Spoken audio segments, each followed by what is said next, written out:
top 5 things to watch next week. So, for the top 5 things, number 6. What?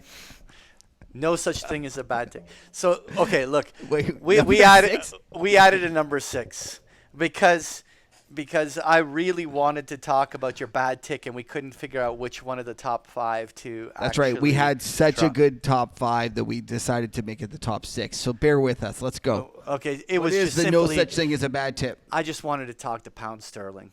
Because you know what, we've been looking at the Aussie dollar and the Japanese yen for the no such thing as a bad tick gap fill type of thing that we wanted to, but there was this little tick down over here on the pound sterling going back from December, January of 2018-19, and guess what it did?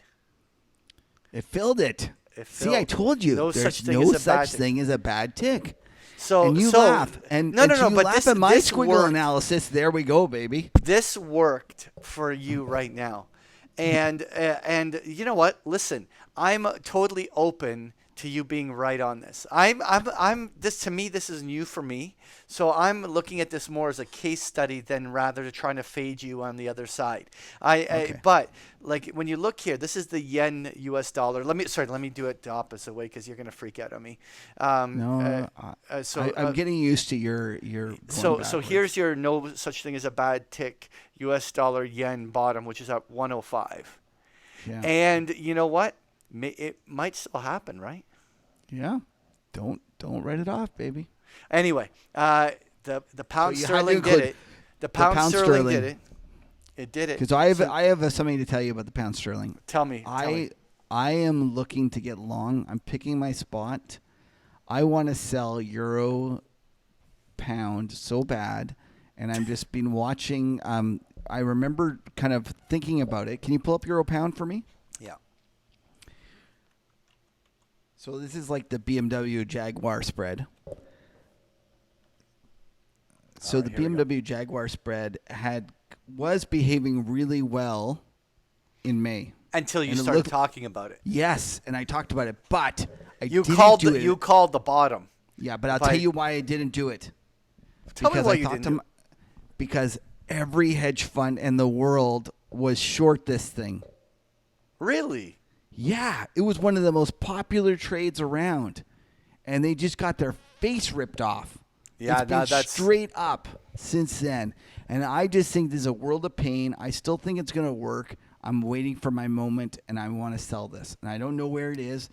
Part of me thinks I should just suck it up and put some on. Hey, here, the bad tick was filled. So now yeah, maybe that's it. Maybe I should have just used that as my signal. you should. Maybe the fact that I'm not doing it means that our listeners should put it on in size. Okay, number 5. Number 5. What's going on with commodities? Now, Okay. there's a lot of stuff we want to cover, but let's make it super efficient because we can't just spend like an hour talking about it. Let's start with crude. Right? Okay, it sucks. Yeah, but It's like, and I'm a big crude bull, and it's there's no doubt about it. It's trading like death. It's terrible. Today, for example, is down another $2, even with. But it broke the June low, right? And so that as a technician, like the fact that it tried to rally, it prairie dogged, right? So first of all, the first thing you've got going against you is the fact that it prairie dogged above that $60 mark, stopped everyone out that had their stops a little too tight, and then just broke to a little bit of a lower low from its last thing. That's all very bearish price action. Now, we'll see how low it goes. I mean, Well, anything that what did- drops this much in 5 days, Yeah. that drops this much in 5 days is going to bounce. Like, What about the chances it just porpoises for the rest of the summer between 50 and 60, like up and down, up and down? Well, And then all you technicians will be selling yes. the lows, buying the highs. Dude, look, if it goes down to 50, I think that's a victory for the Bears. Like, I mean, then if it bounces back to 60, it bounces to 60. Okay. But Well, as long as far you get bullish down at 50, I'm fine. right. Okay. So now the second thing I want to talk about is gold. Yep. And like WTF right here, like that's, I mean, I was recording earlier with Eric. It was still down at like 1430, and like Who's Eric? Yeah. You're cheating on me with somebody else? You record another podcast, Patrick? Yeah. Enough said. I will not mention the competition. All right. But the point is that we're at 1450, and that just happened in a couple hours, in the last couple hours, right? And it's not showing clean on that chart, so I'll switch it to 4-hour chart. But like this is a technical breakout. Oh my God, really? This is Like you're gonna. I mean, okay, look, you know what? You'll be doing your prairie dog victory lap tomorrow. But the fact is that when you have a breakout like this, the continuation patterns to 15, 15, 50. Like as a technician, that's where it measures to. You know what? Right now, gold has broken out. Let's see where it goes. Looks bullish to me. You know what? buddy. I can't disagree with you. You're right. I shouldn't give you a hard time about that. Actually, you're absolutely right. It is. It's trading like it wants to go higher, and the fact is that. You're about to get a steak dinner out of this, dude. So you shouldn't be. So listen, about this at one all. of the things that I will talk about is that I have for a long time argued that the central banks around the world are buying gold. And you see Poland recently doubled the size of the reserves. And we can talk about all the squiggles you want, but the reality is if they come for the gold, it's not going to matter. It's headed higher. So I'm with you. I'm a bull. Two more commodities. Okay. It's amazing that lumber gave back that gain. I mean, we once again foobarred the we totally like Hulk smashed the entire lumber rally. Like the moment we brought it up and said, "Oh, it's rallied 25% in 5 days," and like we got all our because we didn't tell anyone to buy it. We told them to watch it. I, like a fool, tried to buy the dip into the 200-day moving average, and I'm wearing it since then because it sliced through the 200-day like a knife through butter, and it's ugly, and it's trading like shit. It's not. Listen, it's an ugly contract. Like usually it's limit up or limit down every week. Like it's kind of crazy. I still like it. It's one of my long-term kind of positions that I want to hold for the long term because I'm at the end of the day I'm a housing bull. Yeah, I'm a housing bull. And so lumber's got to work eventually. Anyway, I think so the last commodity. I'm going to do a shout out to one of my Big Picture Trading members, Nazir, who was looking and looked at the orange juice chart. And, Duke and Duke. Exactly. Looking at OJ futures. Now, this is neither bullish and the predominant trend is bearish. There is no doubt about this. But whenever a short-term low comes in and then it consolidates, it's a very interesting level to watch. And so OJ's been trading at like $1 a pound. It's a nice little friendly contract, right? 15,000 pounds. Yeah, is the multiplier. It's like a little mini guy. It's like a mini guy, so like 15 grand for a futures contract on that. Patrick, a big shooter like you could trade 1,000. Yeah, no, I could too. I could roll big with the OJ futures, and so Jesus Christ. Anyway. But I'm curious which way it will break from here. Look, you know what? It may just be early. Like what we've seen in OJ is that every time it's tried to rally, it's made a lower high and then broke back down to lower lows. That has not yet officially been broken as a technical trend of the primary trend. And so like nat gas rolling over, this thing could still go for another leg, but at least we can talk about it and say, is OJ going to bottom here? And maybe, me, I'm always bullish on the commodities, especially down here when this bombed out is OJ. I'm a buyer. Well, plus, you know what? I hear the report is going to be really good. Really? What do you know the date? You're just making shit up. I heard from Beeks that everything's going to be okay. All right, number 4. Hey, wait, you didn't. Whoa! You promised me you talk silver, and you never talk silver. Okay, fine, dude. You know what? Listen, I went long silver, but I won't lie. You went long silver first, and you were bullish. Pretty hardcore at the bottom. You said I'm more bullish silver than I am gold. You fucking nailed it. I'm gonna give you kudos. I'm gonna give you kudos. Yeah. To be fair, I was kind of early on the gold silver, spread, and I don't know if I got the exact top, but I still think silver is cheap. I think it's headed higher. Although I am a little worried, Patrick, because everyone seems to be agreeing with me today. Oh, So- no. So now you're going to be a short seller of silver because No, too many people are agreeing? listen. Just because everyone agrees with me doesn't mean I fade it. It just means that I might sell it because I don't like people agreeing with me. Anyways, number 4. Let's have a look. Number 4. Listen, we're going into the big golf ball and the garden hose phase of the earnings season. And so, in the next 10 days, like, what is it, like 30 or 40% of all earnings are going to be released, some crazy amount, or even 50%. It's like a huge amount of earnings in 10 days. And so two of the bigger ones are Amazon and Boeing. The reason I chose Boeing is because obviously it's had all of the problems with the Dreamliner, right? And or the Max, sorry. The 737 Max. Yes, Yeah. yes, the Max.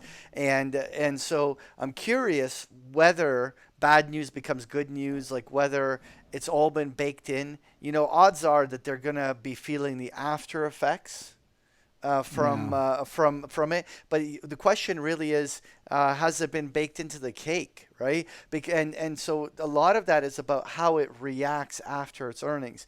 And so here, we're very similar to the way that orange juice is sort of consolidating. You have this kind of like sideways triangle. It's basically neither up nor down, just chopping around right in the middle. And odds are, I feel that earnings will be a big tell. And I personally still think it's going lower. But if it comes out with negative earnings and the stock doesn't go down on it, that's a tell, isn't it? Yeah, I guess so. I thought you picked Amazon and Boeing because they're both Seattle companies. Well, that too. I thought that's why you picked it. Why Amazon then? So walk us Well, through Amazon's Amazon. just a behemoth, dude. I mean, it's $1 trillion capper, isn't it? Like, and so I don't know. Let's look here. It's Is pretty it much $1 trillion? No, it's a 973. Oh, sorry. It's not a Rounding error. I'm not allowed to round up. Okay, I'll give it to you. All right, so But it's unbelievable. Like, it's crazy how that thing continues to just go and go and go. right, and kind of reverse with the whole market here. But I mean, listen, if it has a bullish gap on its earnings, it's going to clear trillion and go, right? Like, so I'm not saying it will, but I'm so curious. I mean, listen, the whole point of this episode is to say things to watch, and watching whether Amazon gaps higher on its earnings is one of the more interesting things, wouldn't you think? Yeah, I think Mackenzie Bezos is going to have some offers up above. She's going to be like sold to you. Anyways, number 3, let's go. Energy.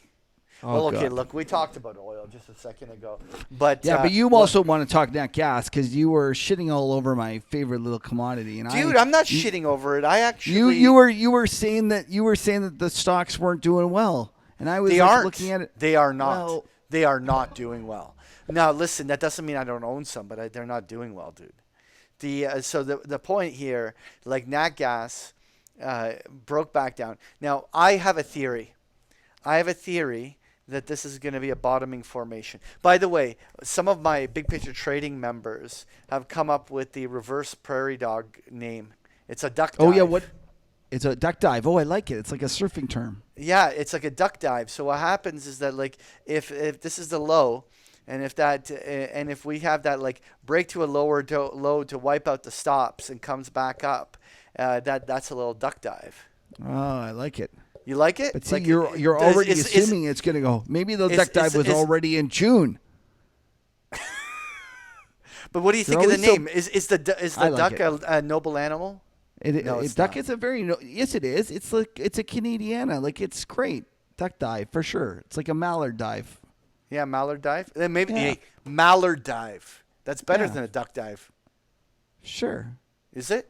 All right. I don't know. Anyway, point is, We should pick one that's even more Canadian. I than like the mallard. I like your idea that nat gas is going to bottom. But listen, the energy stocks are value.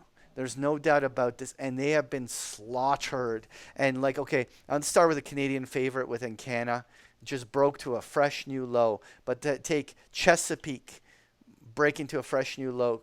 Our Cuppy favorite, Sandridge, breaking. Well, actually, not a fresh new low, but breaking right back down to towards the $6 lows.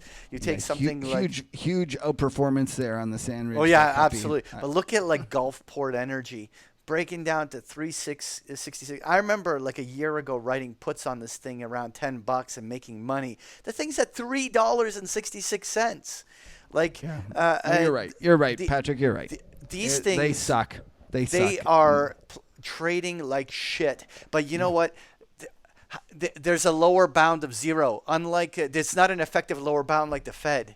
These things can't really go negative. There's a lower bound of zero, and we're approaching the lower bound of zero. So listen, I have a. You know what? That reminds me. I have a story to tell on a Tales from the Trading Desk one time of a stock that actually traded at negative. And we'll Bullshit. save it for yes. I'll tell you the whole story on a Tales from the Trading Next Desk. week. Remind next me. week it is. Next well, week it is. Okay, next week it is. Number 2. What do we got?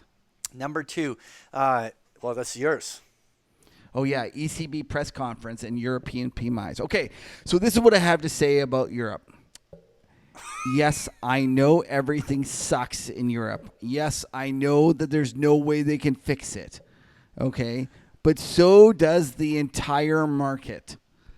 And the reality is that the expectations are so bloody low that it won't take much for this to outperform. Okay. That's what I feel about this. And it's just everyone tells me, you know, I was chatting with a fellow on Bloomberg today from Italy, and he kind of understood my argument and he acknowledged it that Lagarde might signal a change in the fiscal spending of Europe. But he's just like, I think there's going to be a crisis first. I don't think anything happens until there's a crisis. And I understand that argument, and I buy it, and I completely like. But their stock markets have been holding up pretty good, though. No, I think their stock market's been trading well, and I actually think that Lagarde it was a change in attitude amongst the European elite. Okay. And no longer was there an academic in there that was just going to do more and more monetary stimulus. I think she was put in there to do more fiscal.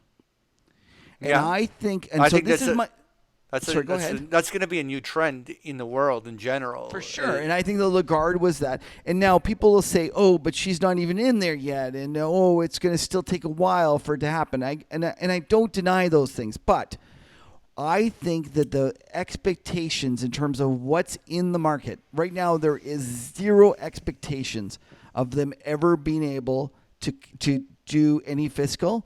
There is zero expectation for their economy to ever bounce. So if you are, a large money manager that says, hey, wait, I'm not sure if they're going to be able to do fiscal, but I think at least there's a chance. Like a chance. Like, Dumb and Dumber when, like, say you're saying there's 1%. a chance. So there's a chance. There's a chance. So if there's a chance, it has to get repriced higher. So even if I'm wrong and they can't do fiscal, and even if they can't, change anything, and it is a shit show that's just going to continue doing bad, the fact is that if the attitude about their ability to have a chance to do it changes over the next couple of months. Kevin Muir, the ultimate contrarian. Well, you know anyways. what? I love it. I love it. Okay. No. You know what? You might be right. I'm not. You know what? I'm not going to make you a bet on this one. It's hard to become any more bearish on Europe than it is now. And I tell you, I actually went and I bought. I am short Boons, and I am long European stocks against short U.S.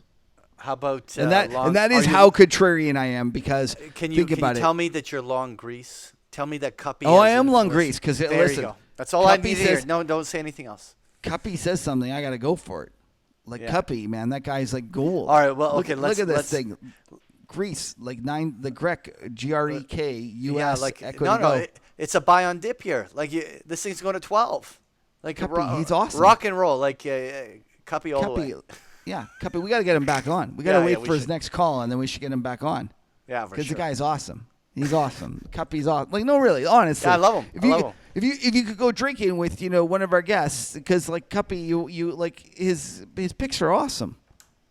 If anything, Cuppy's worse than me. The moment his stock goes up 20%, he gets rid of it. No, seriously, that guy is such a value investor. He's like, holy shit, there's some people who actually like this stock. I better sell it. Like, he's worse than me. He's worse than me. I am a contrarian. Cuppy's worse. That's all I can say. I love him to death, but he's worse than me at hanging on to the winners. Okay, number one. Number one, U.S. GDP, right? And obviously, the last time this came in was at 3.1%. 3.2. You can see here the little chart. Will we see the trend of good economic data from the U.S. continue? Okay. So, first of all, I think the GDP is a backward-looking indicator, Of and course. I think it's useless. Okay. Well, so is a But- lot of the data we just saw in the retail sales were backward looking. Yeah, I get it, but some are worse than others. I think GDP. Yeah, so this is now a whole quarter versus a whole past month, right? So this is worse. Yeah. So I think GDP disappoints. I actually think that the U.S. that Trump did a lot of damage with the trade war, and that a lot of plans in terms of spending by corporations was put on hold. And it wouldn't surprise me at all if we get the GDP number that is as bad as you kind of economic bears believe. You think so? Yeah, I'm not bullish on that number. I don't think that's because I would rather I kind of think that that yes, he did do damage. I'll be the first to acknowledge that his uncertainty has put corporate capex on on hold, and that it will affect the economy, and you will see it in the numbers. I'm just not sure about it going forward, and. But anyway, well, ladies and gentlemen, that is your top 5, 6 important things to watch. Top 5 things, starting with number 6. Good job, Patrick.